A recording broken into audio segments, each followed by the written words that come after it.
And we're live. So welcome back to the Big Fish, Little Fish podcast. We've taken a little bit of a vacation. Thanksgiving's over, Halloween's over, all the things. A lot has changed in the world. Do you want to go over anything that's changed in the world? Any thoughts you have as we return to our guests? I feel like if we go into that, we're going to go on a big side tangent because a lot has changed in the world. I'll just say episode 10's here, so we were just taking a hiatus because episode 10's a big landmark. We really want to build anticipation for all of our viewers. But episode 10's here. We took a little break. We're back on it. We're going to be consistent moving forward, but excited to talk about a few different topics here. The world is different, but the world's always changing, so no need to recap on my side. Okay, yeah. A lot has changed. Definitely excited to get back on this.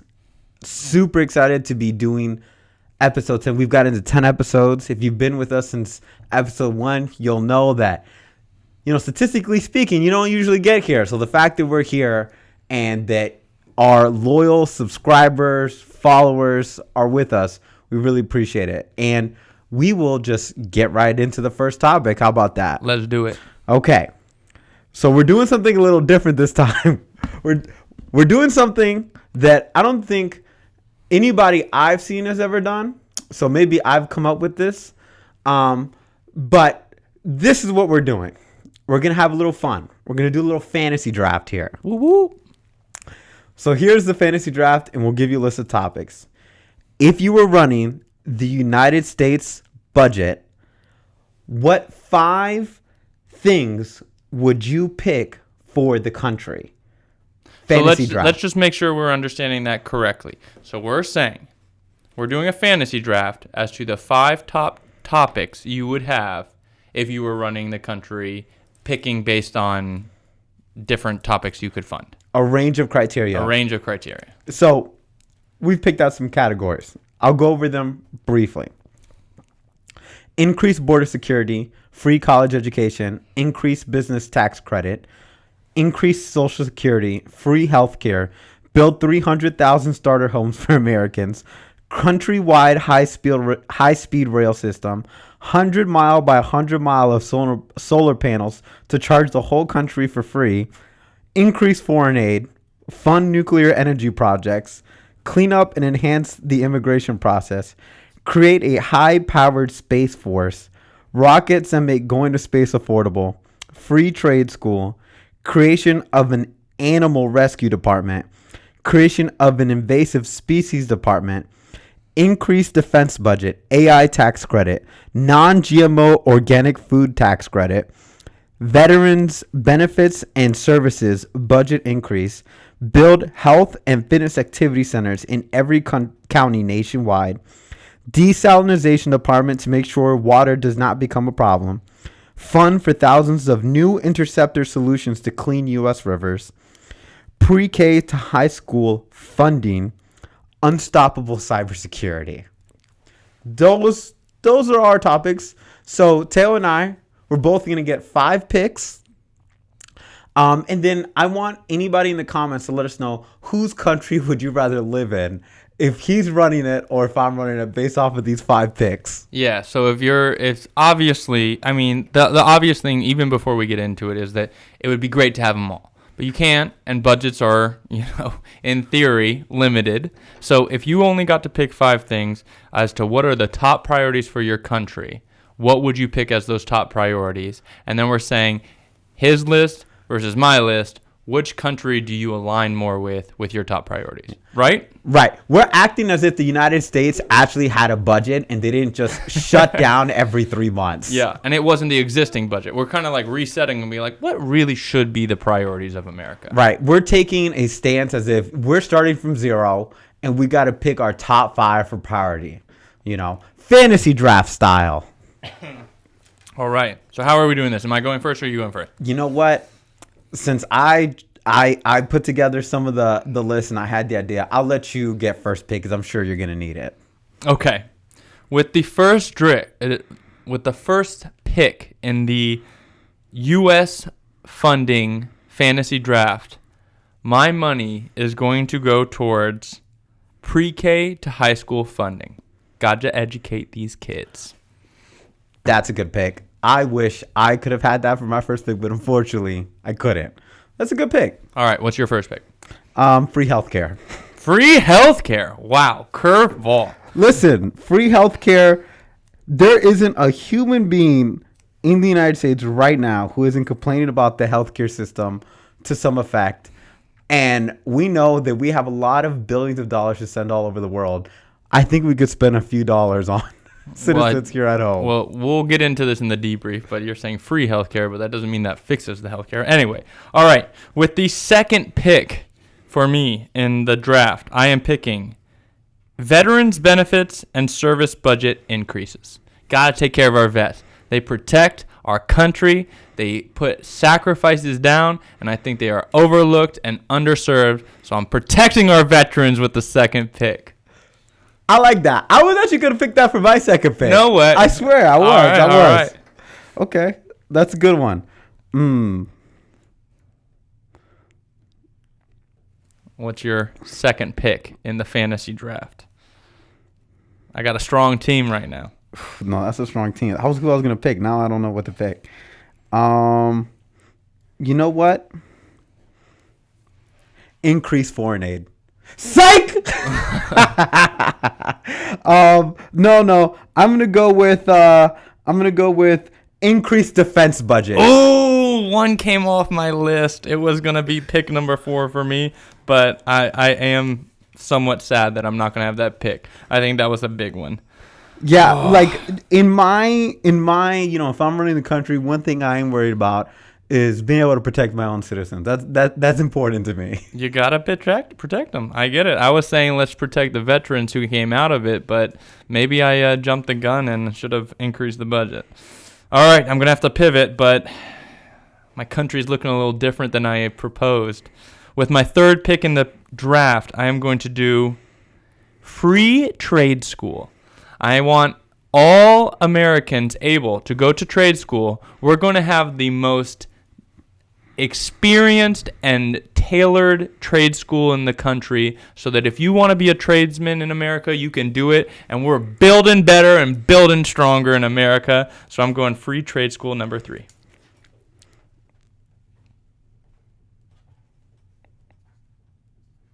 All right, Miguel, what's your third pick in the draft? Okay. With my third pick, I'm going to choose 100 miles by 100 miles of solar panels to charge the whole country. For those of you who don't know, Elon Musk said if we did that, the whole country would get constant free electricity all the time. And I think if everyone didn't have to worry about an electric bill, their lives would be a little easier. Okay. That's interesting because now I got to think. All right. With my fourth pick in the draft,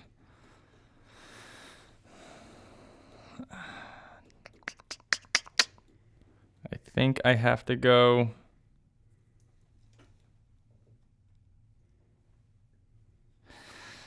I'm going to go. Ooh, this is tough.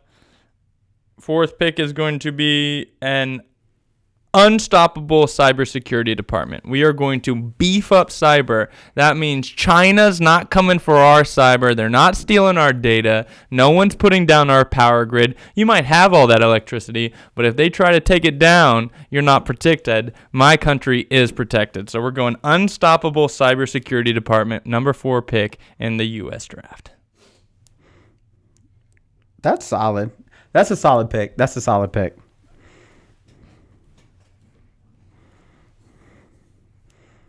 Okay. That's a good pick. Unstoppable cybersecurity. You know what? Those of you on the internet, you may know me by the build 300,000 homes guy. So I got to stick to that. I will build 300,000 new starter homes for Americans. That's my 4th pick in the draft. You know, I'm going to be honest. I think you could have known that I'm not going for the homes. So that might have been a premature 4th. I just think that you're not for building more homes in America? I'm for it, but I'm not trying to steal that pick. I think my country I'm trying to tailor a little differently. This is your last pick. What are This you is my going to choose? last pick. Pick number 5. I am going to go. You know, I'm not going to lie. You impacted my decision-making process because similar to you, I had a previous episode on high-speed rail system, and I had that highlighted and circled, and I was like, let's make that rail system, but we're going to do a curveball, and I want to beat your country. I'm playing against you. So to beat your country, I am actually going to pivot away from the high-speed rails. We're funding nuclear energy projects. Oh. Nuclear isn't the 1940s anymore, and I think if we really did nuclear, your 100 by 100 mile electricity is going to be a moot point. My nuclear facilities, clean energy, secure, safe. We got cyber protecting it. We got our veterans ready on the go because they're taken care of. I'm going nuclear energy, number 5, final pick. Miguel, the final pick in the first ever U.S. draft of policies and programs. I'm thinking far ahead. Wow. I'm thinking 100 years in the future. Visionary. And one of the biggest problems that people are anticipating is there's not going to be enough water. There's not going to be enough water for the citizens of the world, people alive. So with my last pick, I'm going to shore up that we are not going to die. I'm going to go with desalinization department. We're going to make one of those, and our focus is going to be purely making water from salt water. That's what we're going to do. That's my last pick. All right. And with that being said, that is the last pick in the draft. As a recap, we have Teo's top 5. Pre-K through high school education, number 1. Number 2, veterans and service benefits. Number 3, fair trade schools for free. Number 4, an unstoppable cybersecurity department. And number 5, nuclear energy expansion. Miguel Rodas, his top 5 is free healthcare for all. 2, foreign budget increases. 3, 100 mile by 100 mile energy electricity grid. Number 4, building 300,000 starter homes. And number 5, desalinization of water. You want to break that down? Let's debrief. That was an intense draft. I think that I had to do a pivot based on your picks. Wasn't exactly the list I thought I'd have, but what do you think your strengths are? What do you think my strengths are? Why? Let's start with this. Why don't you go through your list and tell me what was your thought process behind each of them? I had 2 different theories on how I was going to go about things. I wanted to make my country somewhere that's very hospitable, something that's very attractive to not just its own citizens for retention, but potentially people who want to immigrate to my country. So I thought one of the big issues in America is healthcare, which we've never really gone on to a deep tangent on. But, if you don't have health insurance, you are in the red. You have a huge chance of having something unfortunate and unpredictable happen to you, and you're financially ruined for the rest of your life. And in my ideal world where I control the budget, I would take care of these issues for Americans. Now, obviously, there would have to be a little regulation on it. But generally speaking, I'd like to make healthcare a priority to my citizens. Am I going through my whole list right now? Yeah. Okay. Kind of talking through it. Defense budget. We all know every country needs a military to some degree because militaries are important to make sure that your citizens are defended, and that if an unfortunate war arises, you're able to maintain sovereignty. So that's why I went with the increased defense budget. Pretty self-explanatory. I wanted to have my resources definitely dedicated there. 100 by 100 miles free electricity.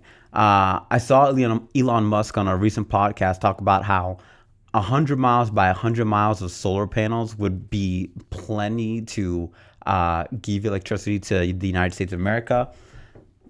I haven't fact checked it per se, but a lot of his calculations happen to be correct. He does send rockets to Mars and all over the place. I think if there's someone who, off the top of his head, could make a quick estimation of that, I think it'd be him.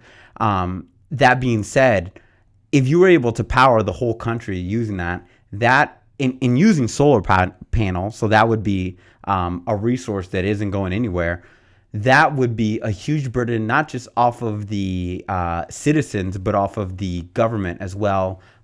Even potentially corporations, they wouldn't really have to take on the burden of finding that solution. That'd be a solution, even potentially worldwide, if we were able to take that same energy and sell it to other countries that weren't taking advantage of that type of technology. And then build 300,000 starter homes. We work in real estate. We're very aware of the market conditions. There aren't enough homes for Americans. They're hiking up prices. There's just not a lot of inventory. For me, if this was my 1-year budget, build 300,000 homes. It's doable. It's something that you could run a campaign on, in my opinion. That was my 4th pick. And then my last pick, desalinization. People talk about this all the time. There is a good chance, after a certain amount of years, we've run out of pure, clean drinking water. But it's not that there's not enough water on the earth. The vast majority of the earth is literally salt water from the ocean. If we found a way to, take the salt out, desalinate it in a very productive way, that's a quick problem to solve. And suddenly we are sidestepping a potential extinction.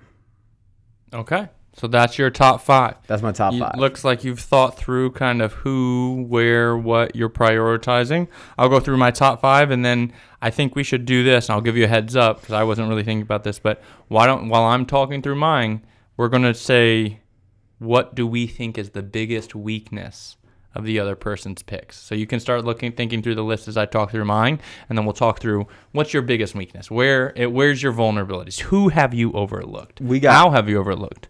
You only had 5. Yeah. You only had 5, so there's going to be gaps. You want to do it all, but all right. We actually share a few weaknesses because of the things we didn't pick. Yeah, you stole my biggest weakness, but I'm not going to say it yet. Okay, so for mine, I said my number 1 pick, and I had the number 1 pick. So I went funding of our school system for pre-K through high school.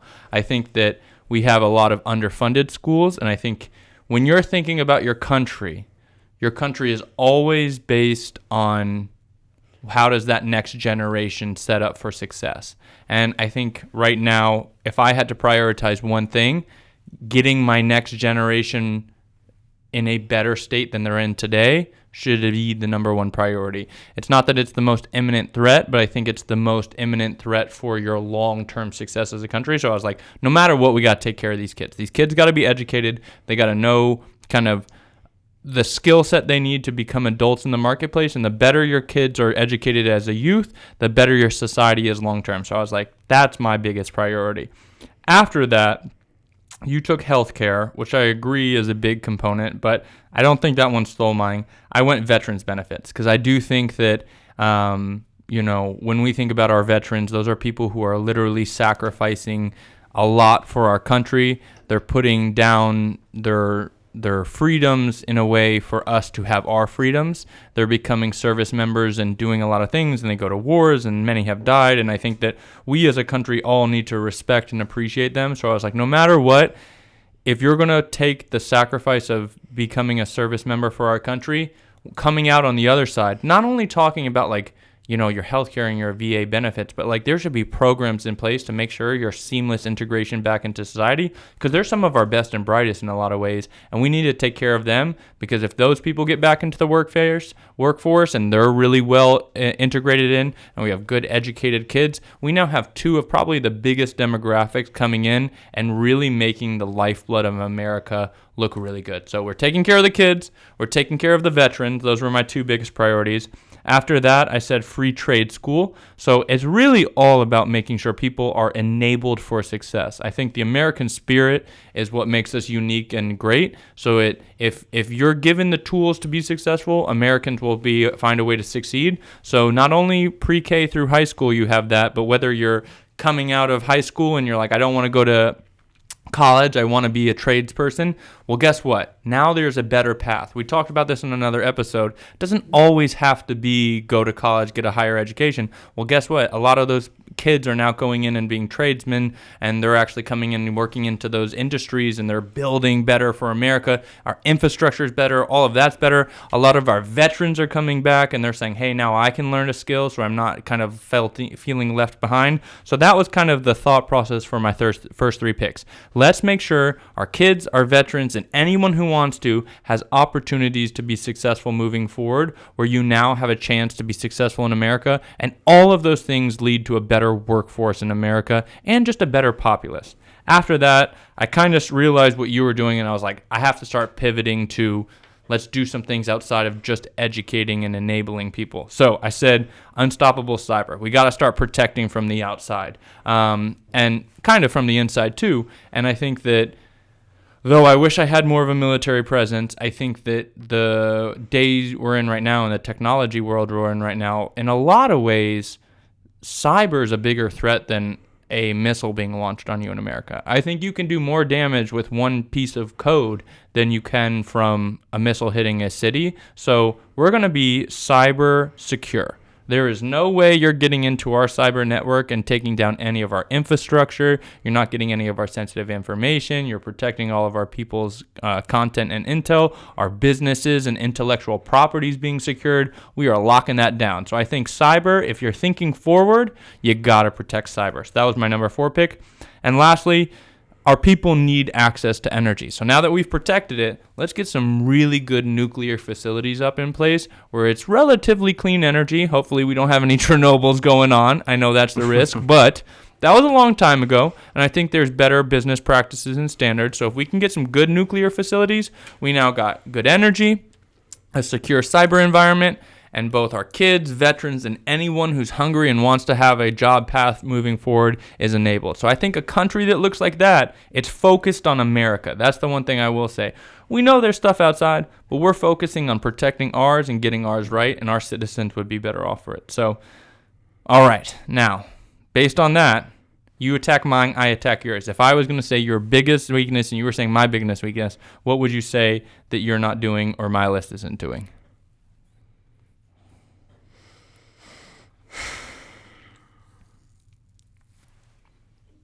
Well, here's what I'll tell you we're both not doing.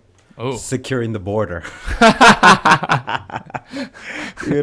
We are... Dang, that's actually true. I didn't think about that. I was going to make that a pick, but I was like, worst case scenario, I just got a great country. Worst case scenario, I just got a great country. No border security. Talk about cybersecurity. You have no border security. I'm thinking about the 21st century, and we still got 18th century problems. Yeah, Dang. You're in the metaverse right now. Yeah, you're in the metaverse.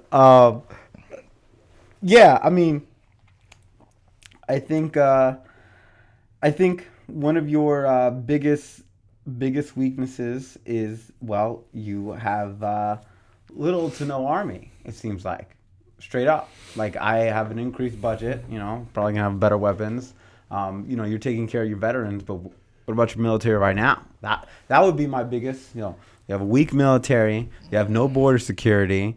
But my veterans, because they're in a good place, yeah, I can call them to arms when needed. Now these are trained, experienced veterans. They've done their service, and hopefully they're done.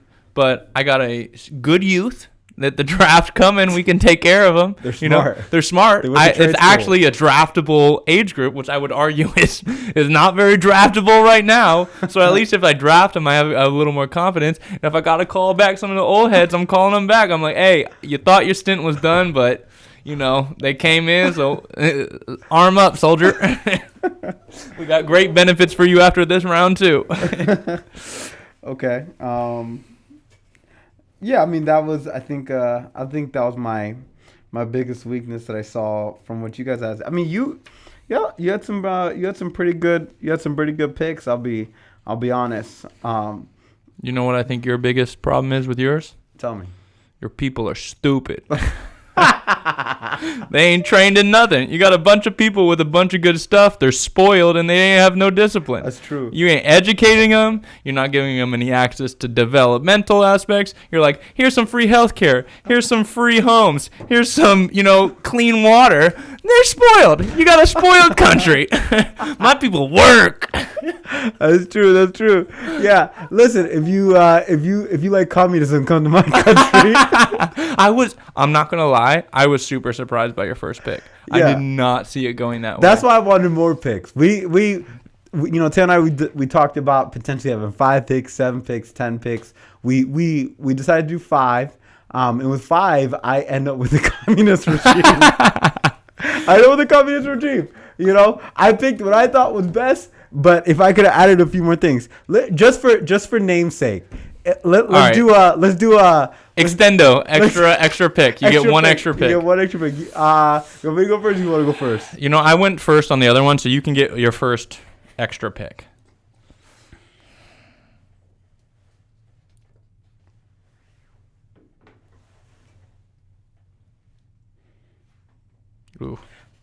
Ooh, Gosh, there's like 3 I want to pick. Oh, no, I have 3 more, too. Okay. You only get 1, though. Yeah. With the last pick in the extendo clip.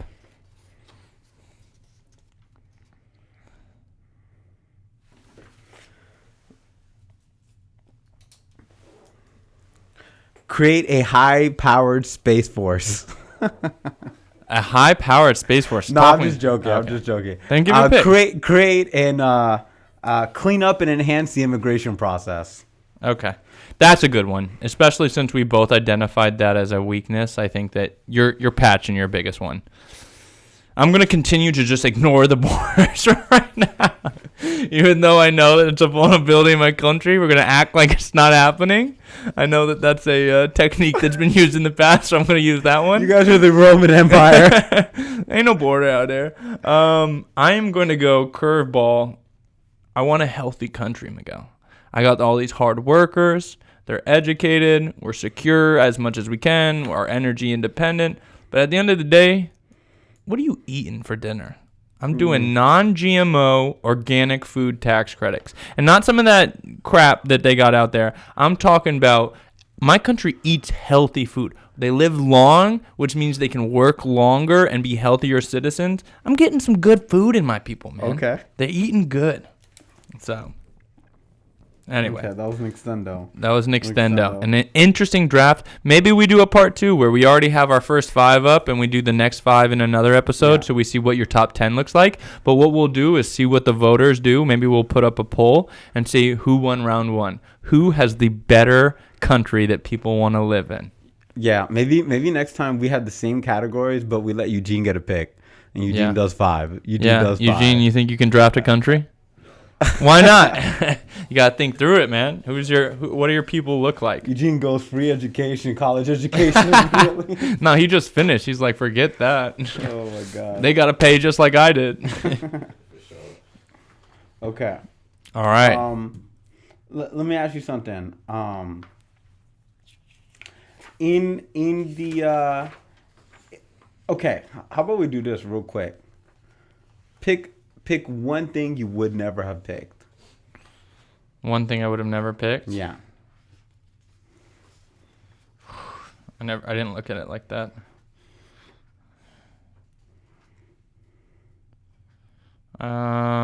What did I not even circle? All right, the easy one for me is free college education. I'm not.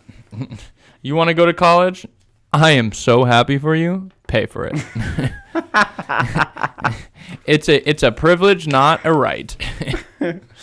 Yeah. What's yours? Create a high-powered space force. Oh, interesting. Yeah. You don't care about space at all? No aliens.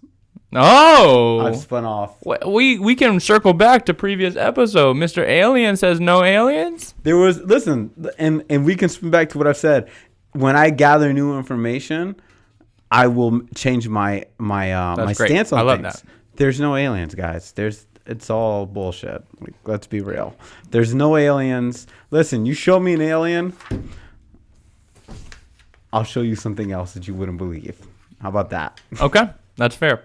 All right, so I think that wraps up the first ever U.S. budgetary draft, fantasy draft. And we'll see the polls. We'll see the results. Maybe there'll be a part 2. But I thought that was interesting. It's interesting to see. Some things, you're my best friend. I've known you my whole life, and you surprised me on some picks. So who would have known? I want you guys to let us know whose country you would rather live in, Teo or Miguel's. Yeah. Do you want? Yeah. Anyway, we'll see what they say. Unbiased opinions. Let's see what the webs decide. All right.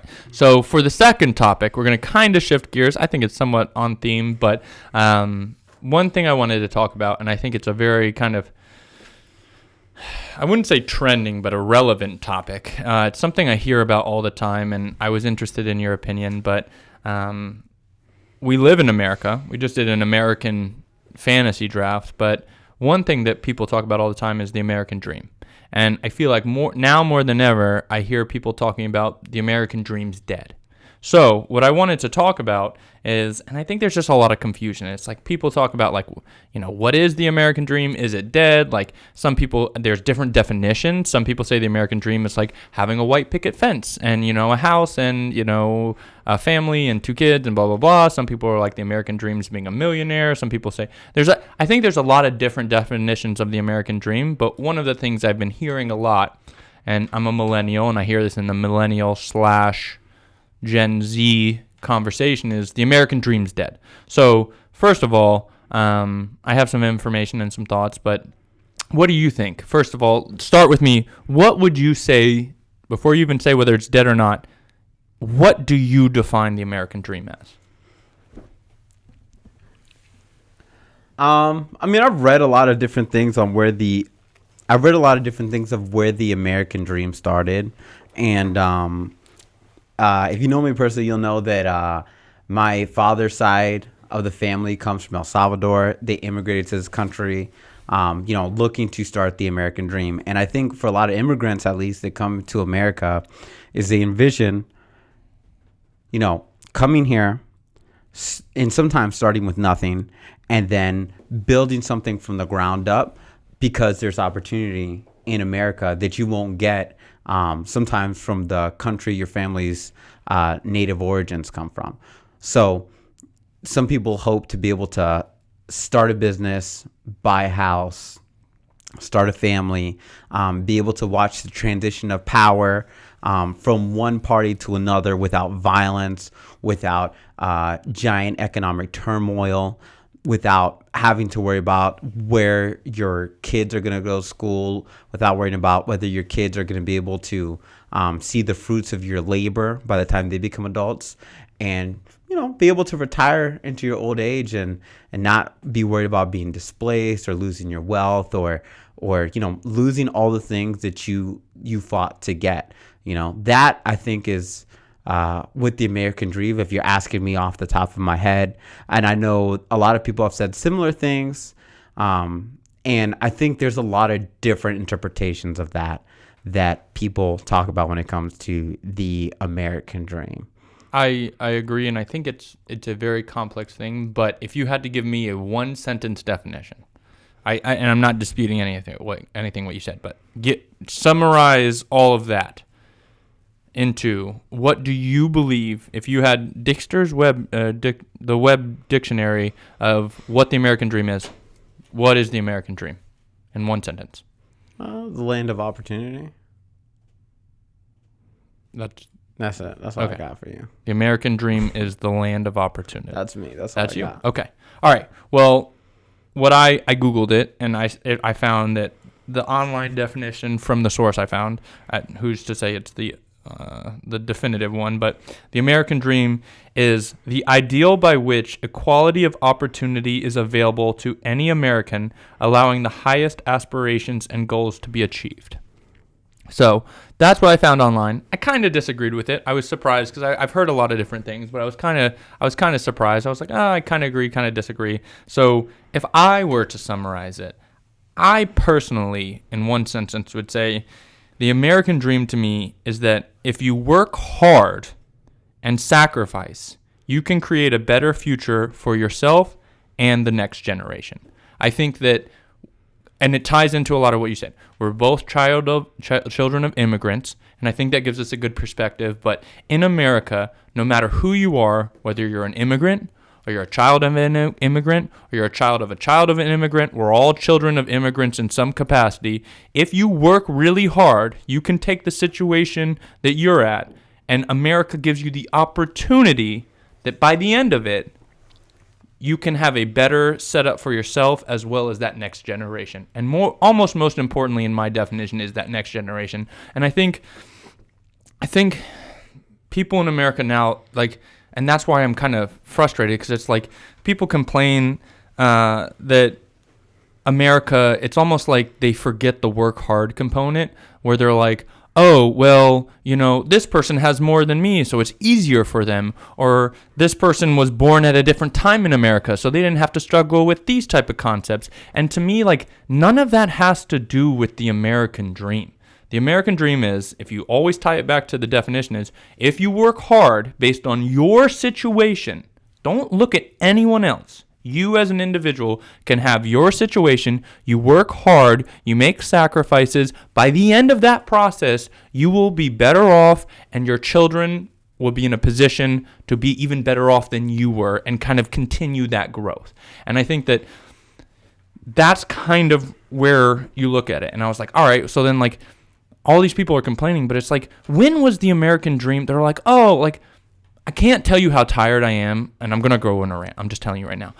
I can't tell you how tired I am of hearing people complain in America now about like, oh, home prices are more expensive now than they were back in the day. Or, oh, it's hard to get a job now. Or, oh, I have all this college debt. Or, oh, whatever it is. Pick your thing of what people complain about now in America. And I'm like, okay, I'm not disputing that you have to deal with that.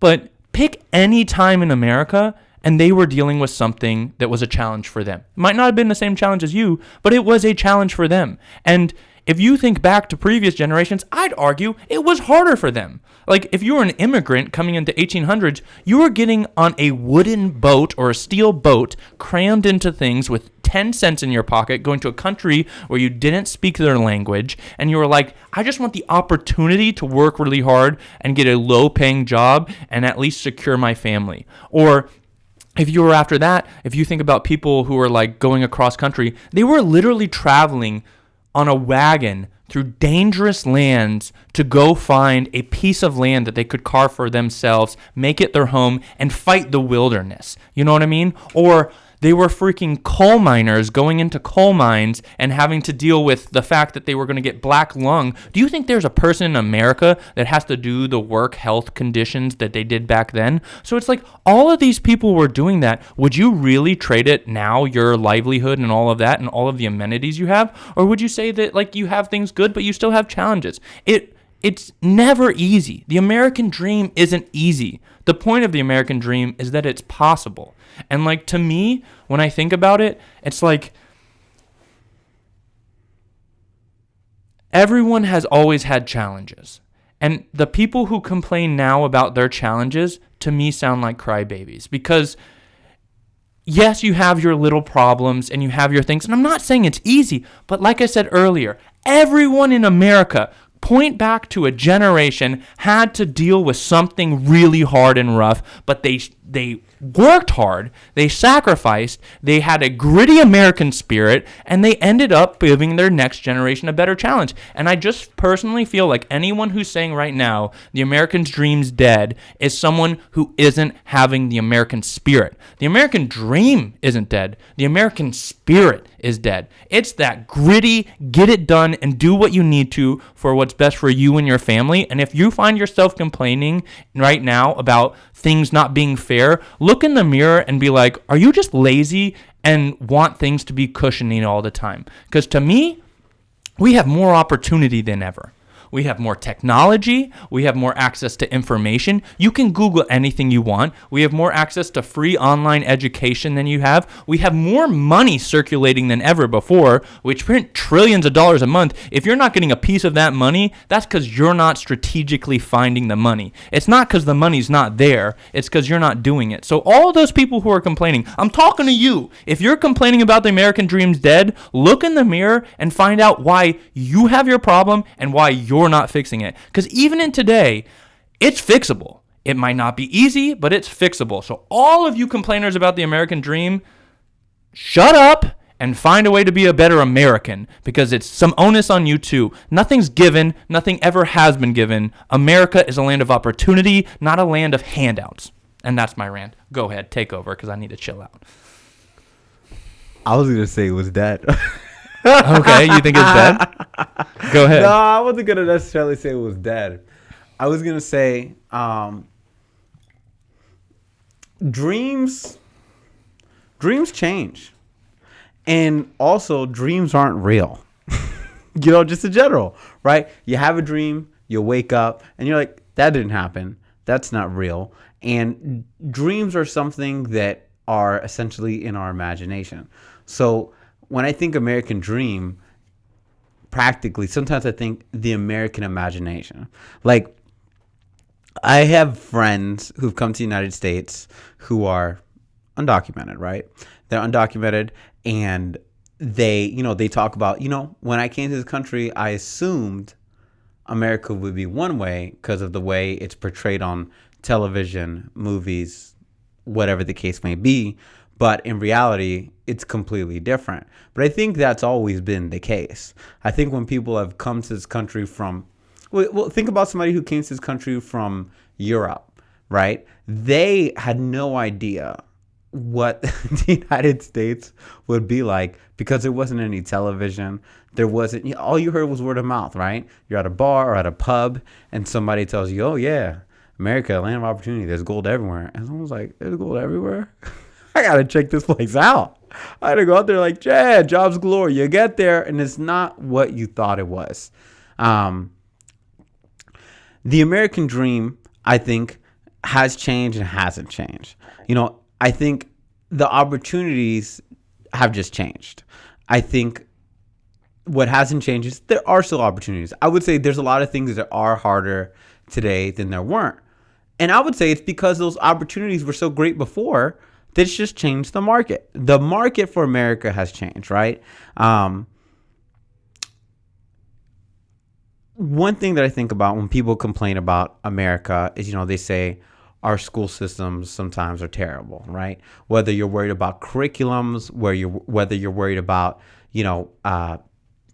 whatever, curriculums, whether you're worried about like, the neighborhood or the type of school you're going to. One thing I like to remind people is like, we have schools. There are lots of parts of the world where you're not entitled to an education. You're not entitled to a public school. In the United States, every county has a school district. If you live in America, even if you're undocumented, you'll go to school. I think there are a lot of changes to the American dream. There are some unfortunate things going on that make people upset. It is harder to buy a home, like you said. A lot of jobs are becoming obsolete. People are worried about new technology taking away their opportunities because a lot of the things that we've grown up have become automated. But we also don't know what the landscape for those opportunities are going to look like. I think America, because it's on the forefront, there is a chance that new opportunities will arise. I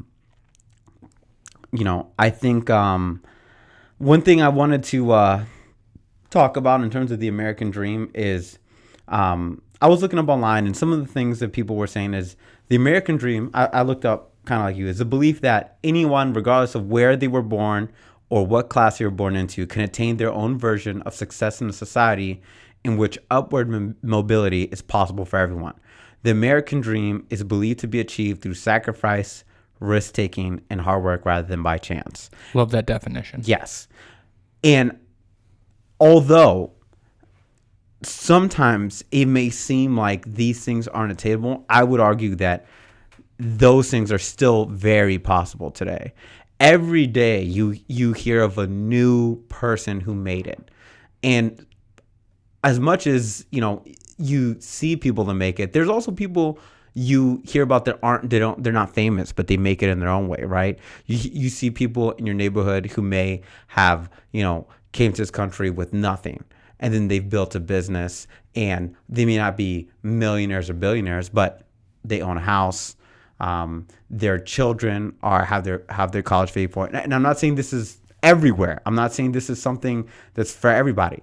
I'm saying that this is a possibility, and I think sometimes people confuse the American dream as something that. No, I'll say it. Like people think they're entitled to the American dream. 100%. People think they're entitled to the American dream. With any dream, you have to make it happen. People talk about it all the time. And I would even say, like, you shouldn't even strive for the dream, because dreams aren't real. Dreams aren't real. If people talk about this, if all you do is wish on something, it's a dream. But it's not until you make a plan and make it happen that you can actually make those dreams a reality. You don't want something to stay a dream, because then it's just imagination. You want it to become your reality. Do you want the American dream, or do you want your dreams to become true and you make your own American reality? Dreams are great, but is that what you want? A dream? It's not real. You want something sustainable. And in America, you have the opportunity to make something real, sustainable. You can create your own reality here. There are certain places in the world where you don't have any opportunity because of your race, your class, what family you're born into. Literally countries where no matter how hard you work, you cannot achieve anything. You are set a destiny in front of you. And if you try to wiggle out of that destiny to make your own destiny, you could be put to death. And that's not the case here in the United States. So, in my opinion, whether the American dream is or isn't real anymore, I don't think that's relevant. I don't even think we should necessarily strive for a dream. I think we should be striving for our own reality. And it just so happens in America, we have the opportunity to create our own reality. But that's the American dream. That's the whole point. It's not that I'm with you 90% of the way, but that is the American dream, that you have the opportunity to do it. It's like you were saying, I think a lot of times people conflate like the American dream with the American like right, or the American like everyone should have it. It's you have the opportunity, whether you elect to follow it, or whether you decide that you don't want to work hard enough for it, or you decide you work and you don't actually work strategically or in a manner that creates or results in your dream. That's a different question. But the American dream is that you can come to America no matter who you are, and if you play your cards right, you can end up better off than you started at and set up that next generation for an even better future. To me, that's the American dream. And it's like, listen, I'll tell you right now, not everyone will achieve the American dream, but everyone has the opportunity to pursue the American dream. It's like they have in the Constitution.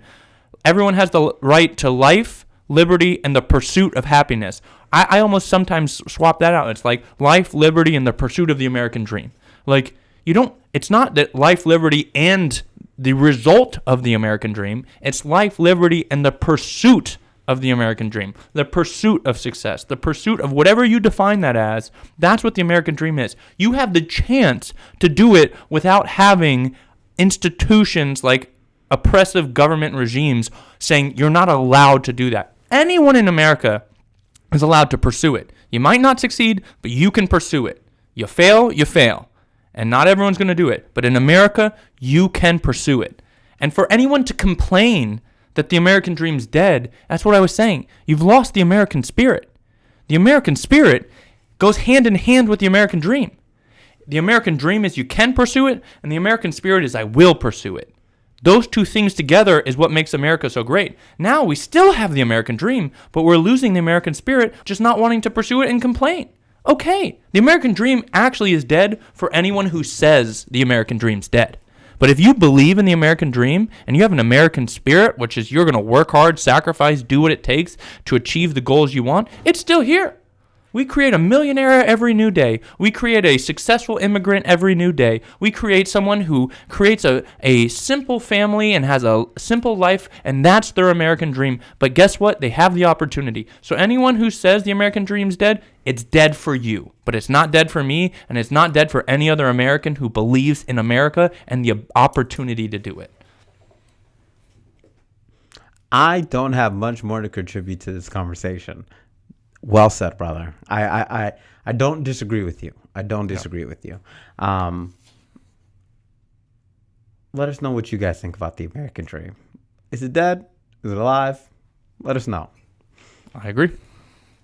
All right. I did have one point to counter you on it, but we can move on. No, you go ahead, man. Sound off. You said, and I'm going to ask you this.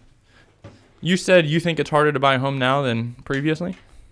I said people would argue that, I think. But do you think it's harder? Yes and no. Yes and no. It just depends. We talk about this all the time. It depends. We're realtors. It depends, you know. Are you trying to buy a house in West Virginia? Are you trying to buy a house in Texas?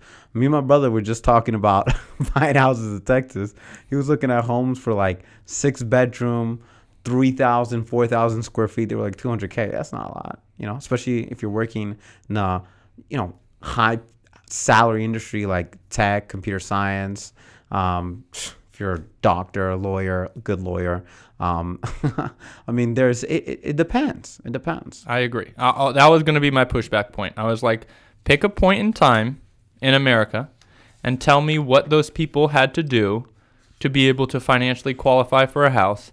And I'll say maybe there might have been windows where it was easier, but in 1885, what were you doing to be able to afford a house?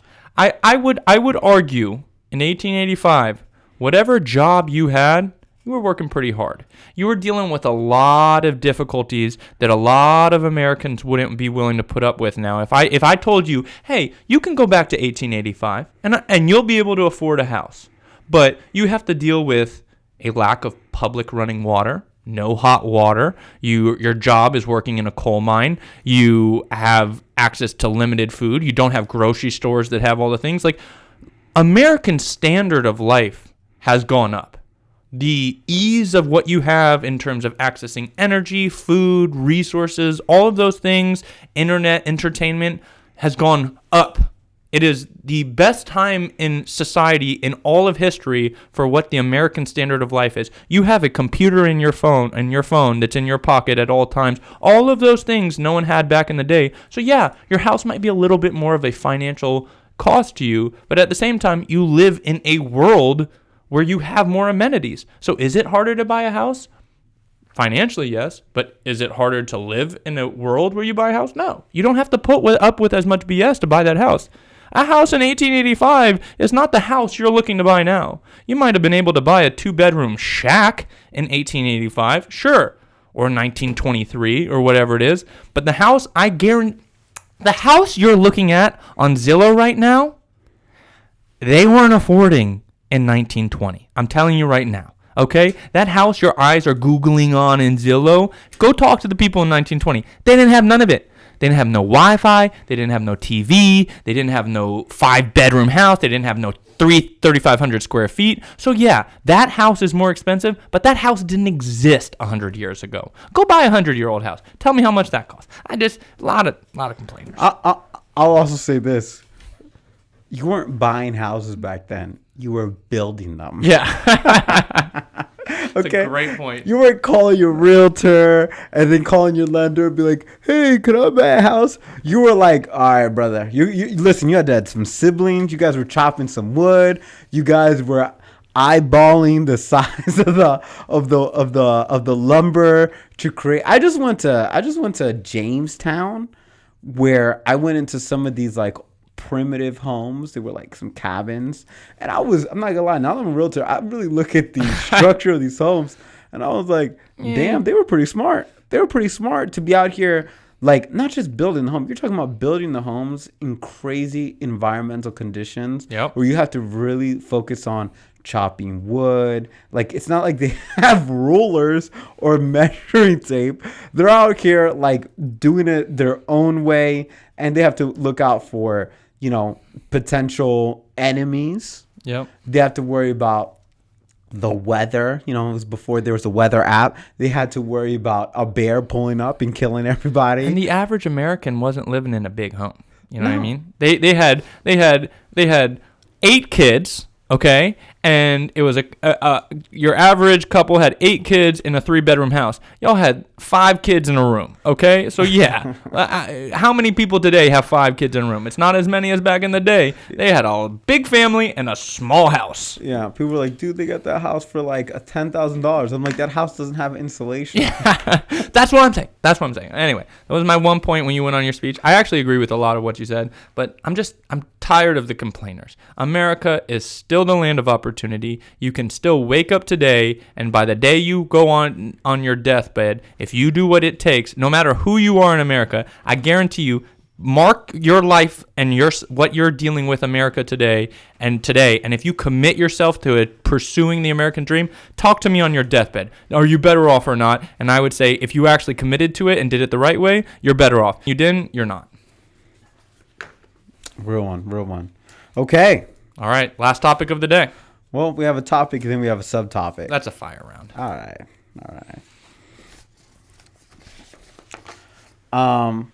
So one topic I kind of wanted to talk about, that Taylor and I were talking about, and it's just been like very much like in the news and a little, I wouldn't even say controversial. It would just be interesting. We live in some interesting times. I don't remember another time in history where this type of, I guess you would say, controversy is sweeping the news. But Elon Musk said F his advertisers. Mm-hmm. He said it in a public forum. The whole world saw it. Repeated it.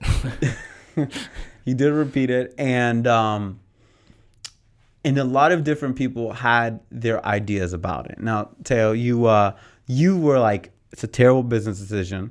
And on face value, I think for normal people, it would be a terrible business decision. But I think he's one of the most intelligent entrepreneurs of our time, and just amazing thinkers of our time. And I think he thinks deeply before he does anything. So I think he had probably already thought to himself before even doing this that he was going to get this question and he'd react like this. And I think if he's saying that, he's very confident in his decision. And I will say, like, he gets a lot of criticism, but he was one of the only car companies that, didn't go under for bankruptcy at the time that all car companies were doing that. I think it was Tesla and Ford. Has many companies that have outperformed even the government. If you look at SpaceX versus NASA, which is funded by taxpayers, he's been able to outperform them. I think he's somebody who calculates closely, and people are so quick to judge a company over a decision so quickly without seeing the long-term ramifications of it. I remember a time when X was first purchased that they said it would be shut down in like a few months. And I think they've had that for like Twitter, for like a year now at least, maybe even longer. It's still working. Advertisers have pulled back, but we've seen advertisers do that all the time, where they'll pull back from something and be like, oh, we're not affiliating with this thing. And then a new CEO comes in, or they just realize, we know a lot of these companies, they don't stand on business. A lot of companies don't even really mean what they say they mean when they take political stances. They're just doing what they think placates to their audience. And you're seeing a lot of business owners speak up about it. So Elon Musk was upset with his advertisers. Dana White went on the Theo Von podcast, and he heard that Peloton tried to bully Theo Von into placating into one of their stances on because he had an interview with a politician that they weren't happy about, and Dana White was like, okay, I'm no longer affiliating with Peloton. I'm getting them out of our gyms. And I saw Jeremy Boring, who he's one of the co-founders of the Daily Wire, which is a conservative media outlet. He was talking about how he's done a lot of things independently, and he's not afraid to speak out on other people who will tend to try to use their advertising leverage against business. And I just think in general, like, if you're a company that's affiliating with somebody and you're trying to do advertisement through them, do your research ahead of time, but don't be out here. In my opinion, I don't think you should be trying to take content creators or businesses hostage by being like, oh, don't do what you already do, And I see this as someone who has no advertisement. I have 0 advertisers. I'm not affiliated with anyone. Which for right now, I think is, not that we're opposed to having sponsors, but that's fine. We speak our mind without any influence. I think that's the one beautiful thing of what we have right now is what you say, Miguel, I believe you mean, because ain't no one telling you to say anything. It's just me and you right now, and there's an authenticity to that. And then once you have advertisers, I think that it's a component, no matter what intrinsically people are going to have in their mind, which is this going to tick them off or is this not? And I'm not saying that's a good thing or not, but it's just part of the process. Once you have advertisers, you have other stakeholders in the process you have to consider. The only point of clarification I'd have is that when I said it's a bad business decision, I'm not saying that Elon Musk should change what his company does out of fear of losing the advertisers.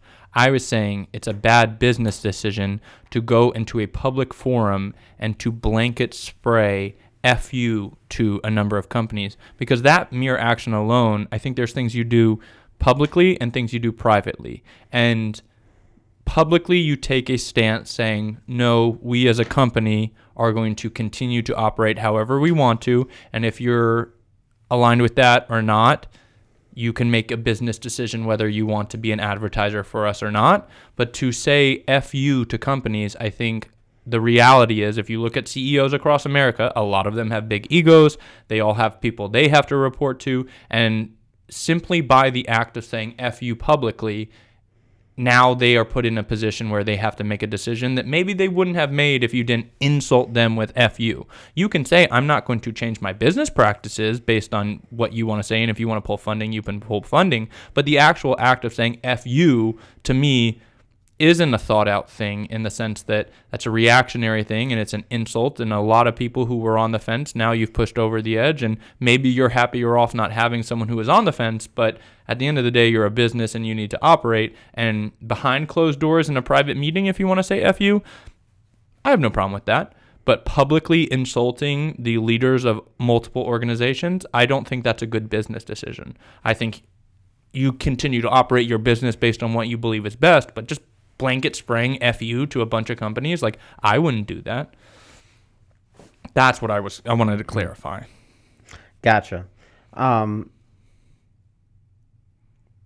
me ask you, do you think advertisers hold the ideals? Do you think advertisers hold the ideals of the consumers that buy their products?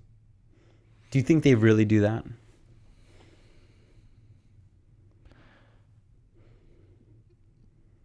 It depends.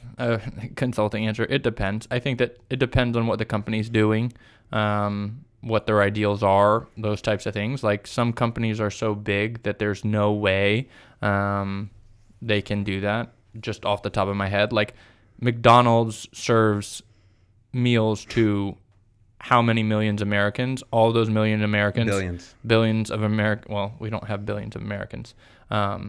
Millions of Americans have differing opinions. I think both Republicans and Democrats go to McDonald's. You know what I mean? So how could they take a stance of everyone across the country? So something that big, it's very difficult to align with every single one of your consumers. And then smaller companies, I think, can do that a little more, where they're a little bit more niche and they target their content or their whatever their product is to a certain demographic, and they probably do have a little more alignment to that. So I think it depends on what you do, who you service, how big you are, your industry, all of that. So to say that blanketly yes or no, I don't think you can say that.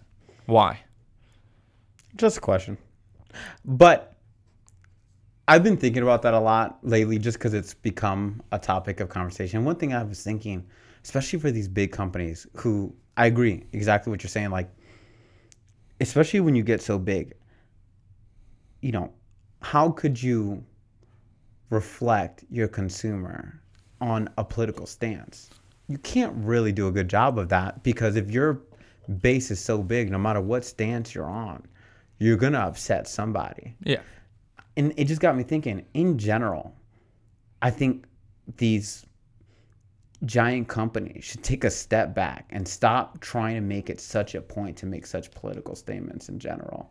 And a lot of times they try to bully not just other businesses, but content creators. Because now we're seeing a lot of advertising is done through small content creators. Yeah. And they're trying to bully people into their political agenda, but we know that their political agenda isn't tied necessarily to their consumer base. And I think it's whack in general for them to do that, because especially you look at a lot of these businesses, they're run by CEOs who, they're not entrepreneurs. They're not people who've trailblazed like Elon Musk, Dana White. I mean, just think about any entrepreneur that's built a company from the ground up. A lot of CEOs, they're not that. They're people who've climbed the corporate ladder. You know what I mean? They're career executives at that point. They're career executives, yeah. And they're in some sense they're career politicians. They have been playing the political game in their corporate America, yeah, to get to where they are today. Yeah. Just like there's career politicians, it should be its own category. They're not career politicians. They're career executives. They're career executives. They're corporate sponges. A lot of times they're people who put their job over their family, religion, whatever. You know, they don't even have a stance on anything. Their stance is whatever's going to get them promoted. Whatever or paid, get them the higher stock price or whatever the case is. Yeah, whatever their next position is. So that being in mind, that to me is so lame that they would just turn around and be like, oh, I know what my consumer, I know what our base is, I know what our product is, especially when they're big. It's one thing when you're small and you're super niche and it's like, okay, I know the vast majority of who buys my products feel this way. But a lot of these big companies, they're split among so many demographics that you know they're upset. And I know this because I'm not going to say any names and companies, but there have been companies that have taken political stances as of recent and had huge amounts of their consumers be like, I'm dropping your product because of your political stance. I mean, when I was growing up, I don't remember big companies taking giant political stances. They might have done things subtly, but it wasn't like what it was today. And I think that is detrimental, not just to the consumer or to the brand, but I think it's bad for America. I think we should, at least these corporations should get back to creating a great product or service, and also creating like great customer relations. Okay, I never drink a Coke bottle and think, what does Coke think about border security? You know, I've never eaten Chipotle and be like, do they think I should get college education for free? Yeah. Like, no, that's a really good point. You know, I never, I mean, just pick a big brand. Just any company. I think that, like you said, that's a really good point. Is companies need to focus on what they do. And just like we talked about in another episode, why are corporations making political donations? Why are corporations taking political stances or making public statements about the facts of the world? I don't think that's their role. And that could be a whole nother topic, is what is the role of a corporation in America? But to take a stance on everything, I think we live in a time where there's enough people getting their voice out there as individuals. We don't now need to add corporations getting their voice out there, because you're right, it doesn't inherently reflect the opinions of not only just the consumers, but the employees, Who's to say that a company can speak for every employee? Or the investors, who's to say that a company can speak for every investor? It's like you're a corporation speaking on behalf of consumers, employees, investors, partner companies. It gets really muddy, and I think what happens is what you see now, which is they make a statement and then someone reacts and is like, well, that conflicts with our statement, so now we have to drop you as a partner. And then they're like, well, if you're not going to partner with them, and it just gets really muddied, where you make a really incredible point. Corporations should be focused on doing one thing, in my opinion, and one thing only, which is providing the best good or service that they can provide to consumers in an ethical way, and leaving everything else out of the mix. That's not their role. Like, do what you were founded as. At some point, there was a founder for every company in America, and I'm pretty sure, unless you were a political company, you didn't start the company as McDonald's serving cheeseburgers to one day be able to make political statements about the affairs of the world. You wanted to give someone a really good cheeseburger to make their day better and be like, I helped my customer have a great meal. So stick to making great meals, or stick to making whatever it is, haircuts, movies. There's 1,000 different industries in America. Focus on that and like you said, take a step back, realize you can't speak for everyone, and stop speaking in political, social, national, international topics. Not your role, and you're going to tick a lot of people off. Listen, this is a message to CEOs. CEOs, I promise you, when you send a company-wide email to your employees and you say, we stand with whatever, even if you agree with, your employees don't care. Yeah. They don't care. You know what they'll care about? If you give them a raise, you give them an extra day of PTO. They'll trade whatever political value you want to give them to a pay raise. That political contribution that you're going to give to whatever legislator, you know what? Let me give you some sound advice for free. Take that money, cut it up to the amount of employees you have, and contribute it to their vacation bonus or their holiday bonus. Contribute it to a gift card, maybe some PTO. No one cares what their company they work for is aligning with politically, whether it's right wing or left wing. Okay? Maybe there might be a couple people, but the vast majority of people don't care. And if you're worried about representing the masses of your company, then don't have any opinion at all, because you're just going to piss somebody off. I'm telling you, when you had no opinion on politics, it was better. Yeah. It was better. And it's almost like it's tough to remember those days. Yeah. But I remember I used to be in the corporate world, and now I'm not as much anymore. I'm kind of more operating independently in real estate. But when I was in the corporate world, you'd see those emails, and I'd either not read it and delete it, or read it and be like, how much time did you take? First of all, I don't think they drafted it themselves. It was more coming from the back end. But let's say the CEO did draft the email. Why are you focused on this? Like, don't you think you need to focus on increasing revenue or finding new target clientele or whatever the case might be? Like, you took this time out of this day to talk on this topic so that what? You could appease to a percentage of the employees that we have? It's not me. When you drafted that email, you weren't thinking of me, because if you knew me as an employee, you would know I didn't want the email in the first place. I wanted you to be thinking about how to make more money for the company so that I could get paid more, like you said, or that I could have a better, PTO schedule or whatever. I really think that people are disconnecting, and that's what I was saying. That's exactly what I was saying. A corporation has a few people they're responsible to: customers, employees, and investors. And you're never going to appease everyone. So if you want to actually make them happy, focus on what you do and don't tick them off with the stuff that you're going to, I don't know.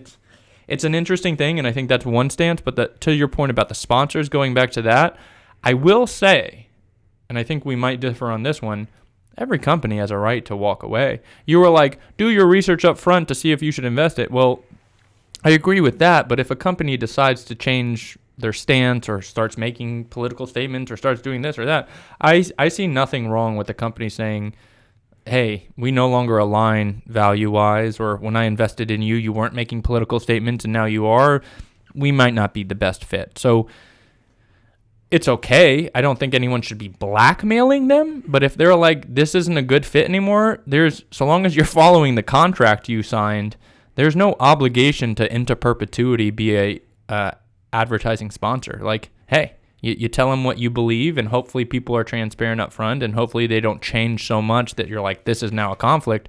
But for a company to say, we're going to pull our funding, we don't really agree with you anymore, that's the right of a company.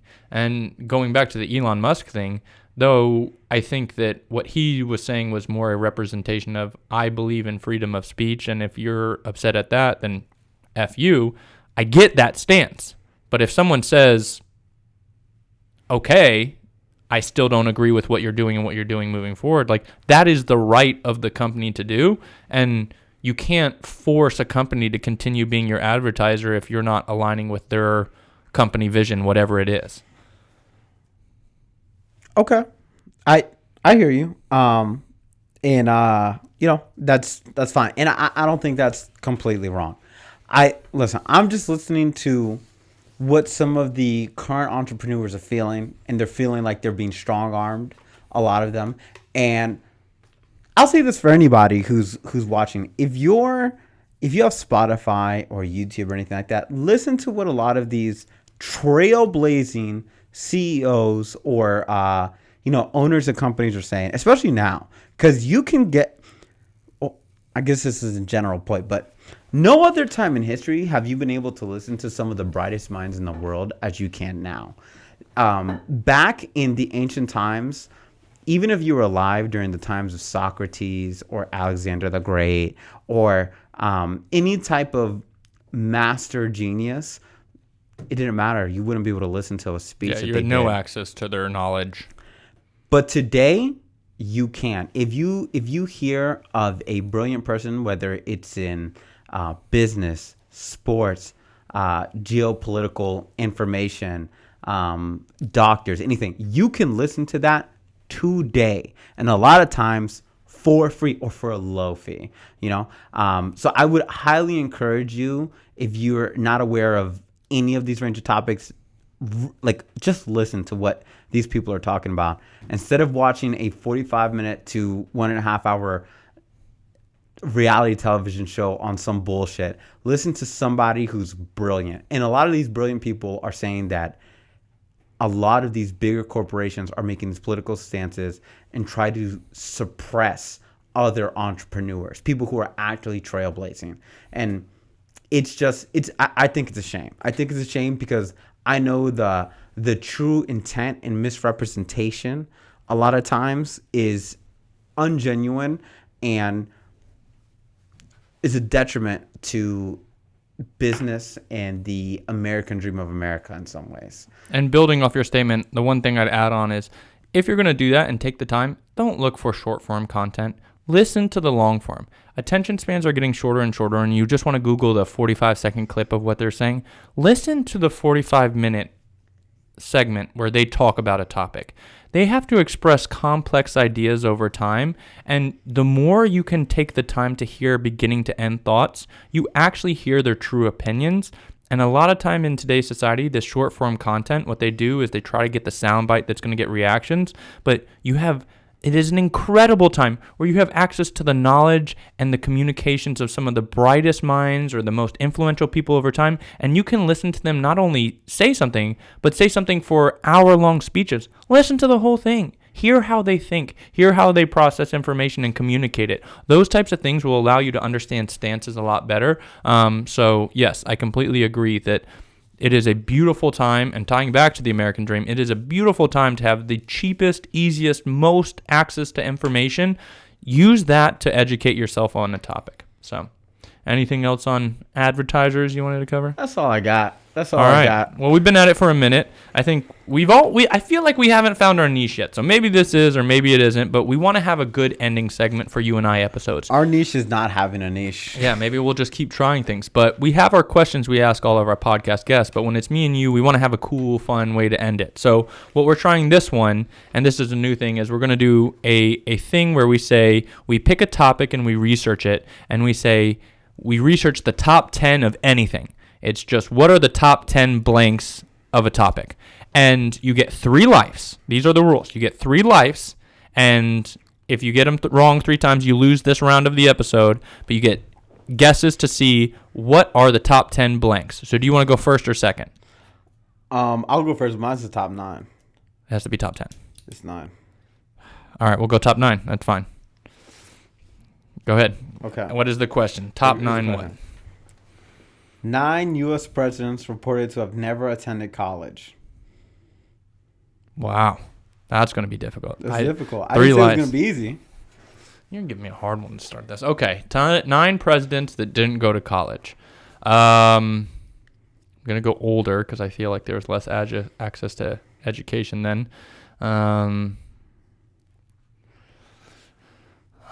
Let's go John Adams. No, he went to college. That's strike 1. Monroe. No, he went to college. I'm going to be done in the first 3 guesses. This is a really hard one. I'm going to give you a hint. Madison. This is hard. Madison? No, you struck out. All right, 0 for 3. 0 for 3. Terrible topic. Bro. Not going to interest anyone, but go ahead. What are the very 9? first one is George Washington. Okay. George Washington was just a military dude who was just out here gunning. You know, he didn't go to college. All right, bro. give the other 8. Andrew Jackson, Martin Van Buren, President Zachary Taylor, President Millard Fillmore, Abraham Lincoln. He didn't really have time. Andrew Johnson, Grover Cleveland, and here's an interesting one: Harry Truman. None of this was interesting. Stupid question. All right, let's move on to mine. Not going to make a short out of that, Eugene. You could make it, but terrible content. Somebody else. We're trying to find viral stuff, and you came out with the first ever ones. It's because you didn't prepare. I'll tell you that right now. And you Googled something last minute. But here is a real example of something that I think anyone could do without having a lot of knowledge. Okay. That you need to be a freaking U.S. president historian for What that. is this, fucking Jeopardy? Come on, man. I mean, yeah. Let's talk about something let's that do you're it. not educated in. All right. Who are the top 10 countries to win Olympic medals? U.S. Okay, number 1. Russia. Sneaking in at the number 10, and I was going to give you a preface that it had to be an existing country because Soviet Union had a lot more, but it got broken up, so they kind of, I guess, segregated that out. But you're 2 for 2. U.S. at the number 1 spot, Russia at the number 10 spot.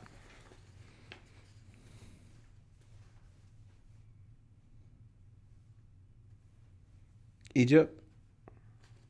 No. No. Egypt. That's your third guess? Egypt coming in top 10? Canada? Is that one? No. Wow. Damn. Maybe I thought this was easier. We're going to go to Eugene if you strike there's out. There's like 200 countries, dog. Yeah, so think of the big players. China. There we go. Okay, coming in at number 6. Almost struck out in your... All right, so you have the 1, 6, and 10. Japan? Yep, coming in at number 9. You needed the wouldn't have got pressure. this. Eugene would have got You needed the pressure. You got the 1, 6, 9, and 10. Okay. Brazil. Ooh. No way. Brazil's not struck winning. out.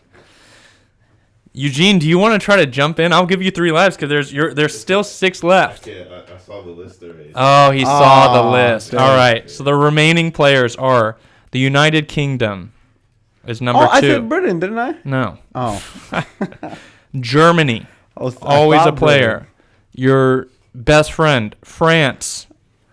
Your best friend, Italy, at 5, Sweden at 7, and Australia at 8. So, first time we ever did this, I went 0 for 3. I'll admit I was wrong. You went 4 for whatever, but we'll see if we go. Maybe these are I mean 9 presidents who didn't go to college. How am I going to know that? I don't even know 9 presidents like that. Anyway, it was a good episode. We know all the presidents. I know most of the presidents. I know more than 9, but I don't know their educational background. That was a very difficult topic. I'm disappointed in you. Whatever. Anyway, anything else you wanted to cover, brother? I feel like we really got into it this time. I want to thank everybody who's actually watching these things. Yep. As well as shout out to Pope. Shout out to Pope. All right, episode 10 in the books.